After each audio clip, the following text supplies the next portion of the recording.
35 minutos, seguimos aquí en Radio Capital, donde tu opinión importa, y estamos ahora con Hugo Coya. Ustedes lo conocen, escritor y periodista, y también presidente de Instituto Nacional de Radio y Televisión, IRTP. Correcto. Pero por eso no vine a hablar, por eso justamente es que no tenía claro cuál era el cargo exacto, porque viene justamente en su condición de escritor y periodista, presenta su nuevo libro, Memorias del Futuro, el Che Guevara y el Perú 50 años después. Nuevas verdades y grandes mentiras sobre su histórica gesta. Hugo, ¿cómo estás? Un placer tenerte por acá. Muy buenas noches. Buenas noches, Cristian. Muchas gracias por la invitación. Y un saludo para todos los radioyentes de Capital. Muy prolífico, ¿no? Estás trabajando constantemente, estás haciendo, ¿no?, el tema de el canal, pero son varios libros que has presentado. Cuéntame un poco esta nueva entrega de El Che Guevara. ¿Cómo así? Bueno, mira, este es mi sexto libro. Este libro en realidad comenzó a gestarse hace exactamente unos 3 años atrás, cuando los familiares de uno de los peruanos que murieron con el Che Guevara en Bolivia, hace ahora exactamente 50 años, me buscan y me muestran una serie de documentos, cartas, recortes, fotos que nunca habían sido publicadas. Ellas, en esa época, hubo 3 peruanos que murieron con el Che Guevara. Yo la verdad debo reconocer que antes de iniciar la investigación yo conocía muy poco del Che Guevara, salvo lo que todo el mundo conoce, ¿no?, que fue un guerrillero argentino, que fue a Cuba, etcétera. Y me muestran estos documentos, estas cartas que ellos habían guardado, y me piden un poco que las difunda, que las publique. Entonces comienzo a revisar, primero a ver si qué tan interesantes podían ser para la opinión pública, y luego digo, bueno, si hay una historia, vamos a buscar a los otros familiares, a ver si también tienen algo que contar o algún recuerdo de ellos, y comienzo a rehacer un poco la vida de estos 3 peruanos, y de ahí descubro que el Che Guevara, si bien es un argentino cubano, tenía más venas peruanas de lo que realmente conocemos, ¿no? Primero, el Che Guevara estuvo más de una oportunidad en el Perú. Estuvo acá en el Perú, conoce a un médico peruano que lo atiende, él sufría de asma, y el doctor Hugo Peche, que dirigía el leprosorio en la selva, y le agarra y le entrega el primer libro, digamos, socialista en esto, y que él comienza a leer con mucho. Hasta ese momento él no era ni comunista, ni socialista, ni revolucionario, ni nada. Entonces, y luego después, más importante aún todavía en la biografía del Che, es que que conoce a Hilda Gadea, una peruana que era aprista, ¿ya? Y que la conoce en Guatemala porque ella estaba exiliada ahí después del golpe de Bustamante y Rivero, y se convierte en su primera esposa, tienen la primera hija, y es Hilda en realidad la que lo convierte en el Che Guevara. Claro, porque Hilda, y esa es justamente parte de la que leo, ya había tenido esas lecturas, ¿no? Lenin, Marx, ¿no? Y digamos, Mariátegui, y es a partir justamente de este encuentro en Guatemala, ¿es? Exactamente, en Guatemala. O sea, es ella, pero esa es una historia que tampoco se sabe mucho, que haya sido ella la que justamente le traslada, le comparte todas estas inquietudes. Claro, y despierta en él este espíritu revolucionario, socialista y todo. Entonces, una primera conclusión es: el Che Guevara no sería el Che Guevara como lo conocemos si no fuera por Hilda, por esta peruana, ¿no? Ok, es curioso porque la parte que tú cuentas del leprosario y el doctor, digamos, sí están de alguna manera recogidas en esta famosa película, ¿no?, que firmó este director brasileño, en Diario Motocicleta. Correcto, pero la parte de Hilda no tanto, salvo que yo me esté olvidando un poquito. No, ni siquiera nada. Ni mención alguna. Sí hay más bien, ¿no?, este contacto con él en la selva peruana, con el doctor al cual hace mención Peche, en un discurso bellísimo, además, en el leprosario, donde hablaba, pues, ¿no es cierto?, de Latinoamérica en general, que él venía recorriendo, pero no hay, pues, una mención como ¿cuáles son esos otros 2 peruanos? O sea, Hilda muere con él en... No. Ok. No, Hilda, ella, luego de cae el gobierno guatemalteco, hay un golpe de Estado, el Che tiene que huir a México, luego ella se reencuentra con él en México, tienen una hija, Y Hilda, regresa al Perú y el Che se va a hacer la revolución a Cuba con los hermanos Castro, pero conocen juntos a Raúl y a Fidel Castro y cuentan el mismo grupo de amigos. Pero la influencia del Che va mucho más allá y sus vínculos con el Perú.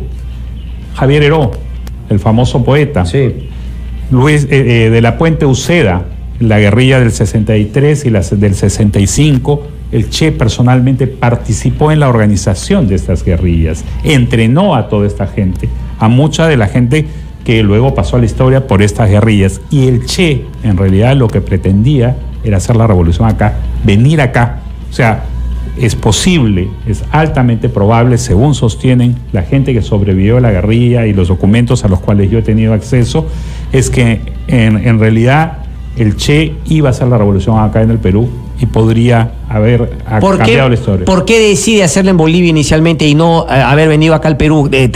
No, un lugar que ya conocía y con además el vínculo que tenía con la que fue su primera esposa. Y con los amigos y los... No, él ya estaba decidido a hacerlo acá, pero lo que ocurre es los dos fracasos. Primero, la muerte de Javier Heró, ya que hace retroceder al Ejército de Liberación Nacional. Ellos se retraen hacia Bolivia, asustados, era un grupo muy pequeño en realidad, de subversivos, y luego de allí la caída, el fracaso de la guerrilla del 65, pero en el momento del 65 el Che ya estaba listo, es más, había un grupo de cubanos que estaba en Arica esperando simplemente la orden para venir a hacer la revolución en el Perú, y la llegada del Che era inminente, pero cambian los hechos porque la CIA pasa la información al gobierno peruano y automáticamente al gobierno peruano de los movimientos, y el MIR fracasa en su rebelión y por ende queda deshecha la posibilidad de que el Che se venga acá al Perú, ¿no? ¿Qué otros contactos tuviste con finalmente la familia? ¿Dónde está esa hija de Ernesto Che Guevara? Bueno, ¿otros amigos? Ella ya falleció, lamentablemente, igual que la madre, padeció de un cáncer de mama. Y partió muy tempranamente, pero también... ¿Qué edad tenía, perdón? Ella no había cumplido los 30 y algo. ¿Ya? No recuerdo la edad exacta, pero era 30 y tantos años. Al igual que la madre también muere bastante joven, se reencuentra con el Che. Hilda había estado viviendo acá en el Perú y se va a Cuba después del triunfo de la revolución, se encuentra con el Che. Y el Che le dice, mira, sabes que... La revolución ante todo. Hay una frase, ¿no? Ahí hay una frase que creo que la pones acá, ¿no? Que claro, a ver si es que la encuentro. ¿No? Que finalmente él tenía otros intereses. O sea, era la MAV y toda la vaina, pero su prioridad era claramente otra. Claro, exactamente. O sea, en realidad lo que había ocurrido es que el Che había conocido no a una, sino a varias otras mujeres en su camino del triunfo de la revolución. Y eso es lo que me gusta, porque eso es justamente la parte que voy a seguramente no llegar pronto, porque dices también, digamos, y grandes mentiras, o por ahí grandes mitos, ¿no? Que se construyeron, porque ahora es pues toda una figura para muchos jóvenes ideal, pero siempre cuando se busca idealizar a una persona, nos recordamos de esas cosas, digamos, también, ¿no? Por ahí debilidades que hacen a uno más humano. ¿Cuáles son esas cositas que has encontrado investigando al Che Guevara? Mira, el libro básicamente no es que profundiza sobre el tema político. Ya, este no es un tratado ideológico para analizar la línea, no. Yo me he enfocado mucho en los seres humanos, en las debilidades y las grandezas de cada uno de ellos, no solo del Che, sino de Hilda y de estos tres guerrilleros, Juan Pablo Chan, que fue uno, el otro es Lucio Galván, que es un huancaíno, y el tercero es José Cabrera. Son los tres peruanos que mueren con el Che en Bolivia, y cuyos cuerpos además se encuentran muchos años después, porque además los entierran de manera clandestina, y ahora son venerados en Cuba junto con el Che en Santa Clara, que es una ciudad cerca a La Habana. ahí tienen un memorial, digamos. Con el visto bueno, claro, está de Fidel anteriormente. No, absolutamente. Porque sin el visto bueno de los Castro, porque ahí también está el otro mito de que efectivamente Fidel no fue tan buena onda con el Che Guevara y que más bien en un momento fue incómodo y lo mandó a hacer la revolución por estos lares. Bueno, precisamente es otra de las cosas que yo pongo en el libro, es que la relación entre ellos no era tan idílica como se quiso presentar, que eran grandes. Es cierto, tenían una relación que podríamos definir de amor y de odio al mismo tiempo. Por momentos el Che y Fidel trabajaban juntos, por momentos se odiaban, por momentos... Y lo que provoca finalmente, según el propio testimonio de él, es ¿cómo se llama? Esta última desavenencia, que es quién se apoyaban a los chinos o a los rusos, con quienes se iban. Correcto. Y automáticamente el Che sale de ahí, renuncia a la ciudadanía cubana y se va a hacer la revolución. Cuando Fidel opta por los rusos. Exactamente. Correcto. Esta es la frase: sé que te quiero y cuánto te quiero, pero no puedo sacrificar mi libertad interior por vos. Es sacrificarme a mí y yo soy lo más importante que hay en el mundo. Ernesto Che Guevara. Vamos a hacer la pausa y me cuentas dentro de qué contexto fue justamente, porque claro, uno diría que era el tema de la revolución, era el tema de los ideales, pero por ahí también habían otras mujeres, carne trémula, el hombre pues era como cualquiera de nosotros. Pausa y venimos.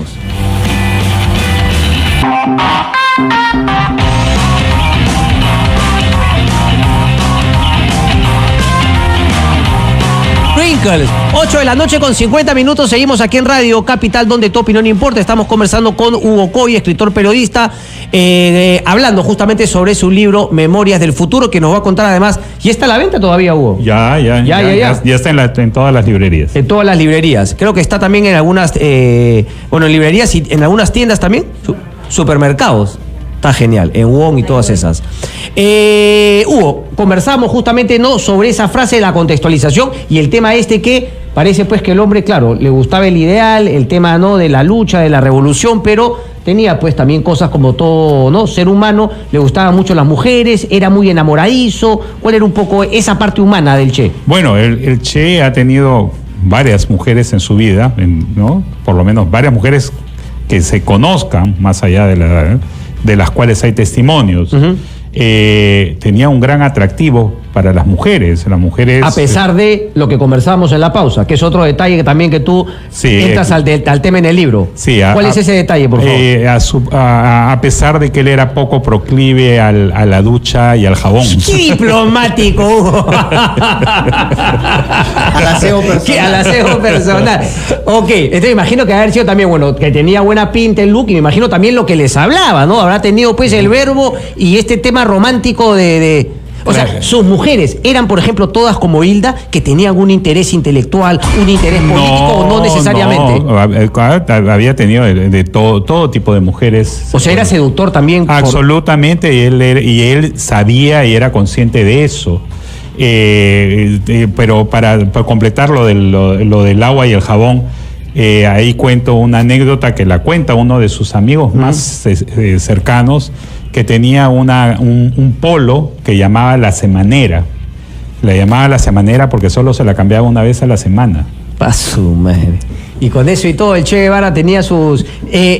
¿Cómo hace cuando llega a Bolivia? ¿Tenía alguna persona en ese momento en el cual estaba enamorado? ¿Lo acompañaba alguna mujer en esos momentos? Sí, lo que ocurre es lo siguiente. Hay una sola mujer en esta fase, digamos, documentada, que es una guerrillera argentina-alemana, conocida con el apelativo de Tania, que la conoció el Che cuando le sirvió de traductor, porque ella era hija de alemanes orientales, y el Che va a Alemania y ella le sirve de traductor. Entonces le traduce y ella queda prendada del Che, se va a Cuba y lo sigue después hasta Bolivia. O sea, es cierto, la preparan y todo, y se convierte además, ella viene al Perú, de esta guerrillera, cambia porque además con pasaportes falsos, identidades falsas, se tiñe el cabello, cambia todo su look, lo cambia, y ella se mete en la clase alta boliviana y se vuelve muy amiga del secretario de la presidencia de la República en Bolivia. Okay. Con lo cual tenía acceso a toda la información acerca del gobierno boliviano, que era parte de esta red de espías, porque hay mucha historia de espionaje acá. Sí, sí. Hay mucha historia interesante, media truculenta de cómo es la organización clandestina, y ella acaba finalmente, va a dar informaciones y a reunirse con el Che en el lugar donde estaban, en la selva boliviana, donde estaban preparando ya los combates, y automáticamente ella queda cercada por esto y no puede salir y tiene que enfrentarse, pues, y finalmente muere, a pesar de que uno de los peruanos fue encargado por el Che de que se encargara de ser una especie de guardaespaldas. Ok, o sea, ¿muere en la misma intervención en la que muere Ernesto Che Guevara o muere algunos días después? ¿Algunos días? No, muere antes. Ah, muere antes, incluso de que porque hay varias escaramuzas, varios combates y todo. Ella muere unos días antes. ¿Y ese intento de revolución en Bolivia muere con la muerte, vale la redundancia, de Ernesto Che Guevara? Absolutamente. Ahí se acabó el tema. Porque de ahí hay algunos sobrevivientes que huyen a pie en un viaje así casi novelesco hasta Chile. Ok. Y en Chile quien los salva y quien los ayuda es luego el que fue presidente, Salvador Allende. Salvador Allende, correcto. A ver, dentro de los otros mitos, ¿era un buen estratega militar? ¿Tenía las capacidades para haber llevado a cabo con éxito una revolución, digamos una guerra de guerrillas inicialmente para alcanzar el poder en algún país, ya sea como Bolivia o como Perú? ¿Tenía esas capacidades? Porque claro, digamos, ¿no? En Sierra Maestra, en Cuba, la historia fue otra. Ya, pero era totalmente distinto en la Sierra Maestra. Correcto. Porque primero no era él el que encabezaba la revolución. En segundo lugar, había una tiranía muy fuerte donde el pueblo realmente odiaba a Batista. Ok. ¿Ya? Pero digamos, ese contexto sí se podía replicar en varios países de América Latina. Exacto. Un general en Bolivia en ese momento también. Pero lo que ocurre es que él lee equivocadamente. Primero se va a África. Ok. Y en África fracasa rotundamente porque él esperaba que el pueblo, esa es la intervención en Angola que mandó el mismo Fidel. Claro, hubo dos intervenciones allá en África. Y las dos fracasaron. En Camboya, me parece la otra. No, en Angola, Asia. En Angola fue una, otra fue en Zambia, me parece. Ok. Ya, y entonces, pero ahí Tanzania. Y entonces fracasa él y automáticamente él reniega, además habla muy mal de los africanos porque no apoyan la revolución, porque no entienden, porque no saben, etcétera, etcétera. Y luego de allí se viene a Bolivia y en Bolivia él piensa pues que el pueblo lo va a apoyar y todo, y los campesinos los campesinos bolivianos lo veían pues como un extraño que hablaba con un acento diferente, y nunca lo apoyaron. ¿Era ingenuo? Yo creo que sí, pero además tuvo otro gran problema. El Partido Comunista Boliviano no lo apoya. Él contaba con ese apoyo y no lo apoya, y lo dejan pues a su suerte. Claro. Entonces, con el grupo que tenía, que él esperaba que creciera, no solo con los casi 200 guerrilleros que supuestamente habían preparado para iniciar la ofensiva, que no llegan por este cerco de los militares bolivianos con apoyo de la CIA. Pero además de todo este tema, el propio pueblo, los propios campesinos no salen a apoyarlo. Lo ven como un extraño, como alguien que no entienden, además. Correcto. Y entonces ahí fracasa, y es donde se siente perdido. Y por eso es que mucha gente dice de que Fidel Castro no le dio la ayuda y lo dejó morir, ¿no? Correcto. ¿Cuál sería el punto de inflexión, o si es que lo cruzó el Che Guevara, ¿no? Y me refiero, por ejemplo, no sé hasta qué año uno podría decir que Fidel Castro era, digamos, unánimemente reconocido como un revolucionario, y obviamente hay un punto de inflexión y Fidel Castro pasa a ser, no sé si tú coincidirás conmigo, un dictador y un asesino, más allá de toda la gesta heroica que habrá hecho en su momento. El Che Guevara, no sé si coincides conmigo en esa figura de Fidel. Ya, pero lo que ocurre es que no solo en el caso, hay cosas que yo narro en el libro. la parte hay el lado romántico, idealista del Che Guevara, pero también hay el lado tenebroso, terrible. A eso voy. O sea, fue terrible, tenía una parte tenebrosa, asesinó gente que no le hizo caso. Sí, o sea, creó un campo de concentración donde llevaban a los disidentes. Hay que recordar esa famosa película que en realidad está basada en la historia de un escritor cubano, Reinaldo Arenas, que fue interpretado por Javier Bardem, fue nominado al Oscar incluso, donde narra la historia de que era homosexual. El chico Santiago Maíl, claro, que actuó también un cachito Santiago Maíl antes que anochezca. Exactamente. Estos campos de concentración creados por él, donde cualquier disidente, hippie, alguien que dijera algo que se saliera del guión, automáticamente lo llevaban ahí y los dejaban. Muchos no salieron ahí con vida. Ok, entonces también hay esa línea que cruzó el Che Guevara y no quedó únicamente en el tema de revolucionario. Te agradezco mucho. ¿Cuándo es la presentación, Hugo? Entiendo que este jueves, aunque obviamente ya lo hemos dicho, está en todas las librerías y también en tiendas como Wong, Metro, etcétera. Sí, va a ser la presentación el jueves a las 7 de la noche en la librería El Virrey de Miraflores. Es la entrada libre, o sea que todos los que quieran ir serán bienvenidos. ¿Estará contento el Che Guevara mirando desde afuera, o si volviese a la vida con la imagen que se ha hecho de él? ¿Tú crees que estaría contento? ¿Le gustaría? No lo sé, pero yo sí estoy contento por el hecho de haber podido contar la historia, sobre todo de los peruanos, que era una historia que debía contarse y que no se había contado, y creo que este libro va a ayudar a que se conozca un poco más de todos los peruanos que tuvieron el caso de Heró, de La Puente. ¿Qué estás preparando ahora, después de esto? Porque se reedita también el libro de Genaro Delgado Parker, justamente, desgraciadamente murió hace poco. Yo lo leí en su momento, pero creo que es importante que se reedite nuevamente y la gente lo pueda leer. Sí, se ha reeditado y realmente ya está nuevamente en las librerías. Ha generado, como es la única biografía que existe de él, pues hay mucho interés de la gente que no tuvo la oportunidad de leerlo cuando salió en su oportunidad de libro. Correcto.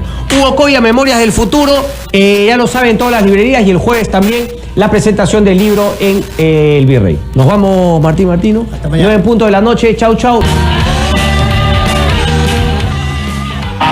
Dan por finalizado el combate. Estuvieron con ustedes Cristian y Martín Hudbalker. Acompáñalos de lunes a viernes desde las 7 de la noche.